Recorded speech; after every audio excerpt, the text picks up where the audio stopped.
নতুন ইউনিফর্ম পরে কেমন লাগছে? গুড মর্নিং, তোমার সকলে কেমন আছো? আশা করছি তোমার সকলে খুব ভালো আছো। আমিও কিন্তু খুব ভালো আছি। আজকের ব্লগটা আমি এখন থেকে শুরু করছি, আর ব্লগটা পুরোটা দেখার অনুরোধ রইল তোমাদের কাছে। আর ব্লগগুলো কেমন হচ্ছে সেগুলো কিন্তু তোমরা একদম জানাচ্ছ না। ব্লগগুলো কেমন হচ্ছে তোমরা অবশ্যই আমাকে জানিও।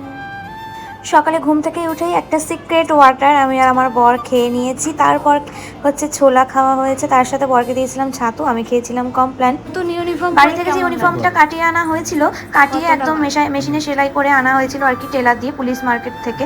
ওইখান দিয়ে সব ইউনিফর্ম বানানো হয়। মানে আমার বর ওখান থেকে ইউনিফর্ম প্রথম বানালো, আর বাকি জুতো ফুতো তারপর আদার্স গেঞ্জি ফেঞ্জি ওখান থেকেই কিনতো। ওখানে সমস্ত পুলিশের সাথে হয়তো ফোর্সেরও জিনিস পাওয়া যায়। তো আমাকে যে বলেছিলে স্কিন কেয়ারের মধ্যে এই যে বডি লোশনটা দেখালাম, সেটা আমি রিসেন্টলি ইউজ করছি 5-6 মাস ধরে। তো একটা ফাইল শেষ হয়ে গেছিলো, আবার আরও একটা ফাইল আনিয়েছি।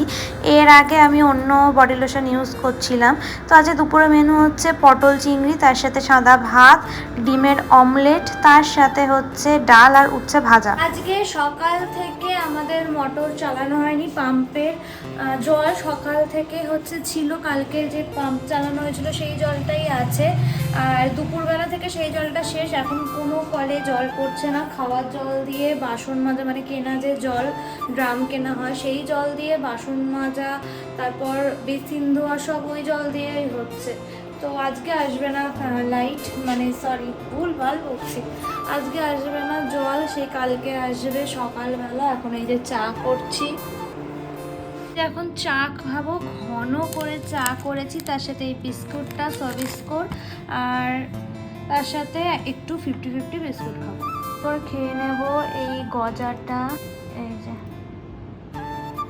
তো রাতে খেয়েছি হচ্ছে রুটি, আর তার সাথে পটল চিংড়ি। এই হচ্ছে রাতের ডিনার, মানে এই হচ্ছে ডিনার।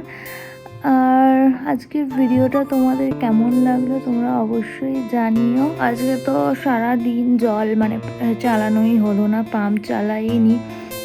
কালকের মধ্যে বলছে ঠিক হবে, এবার জানি না।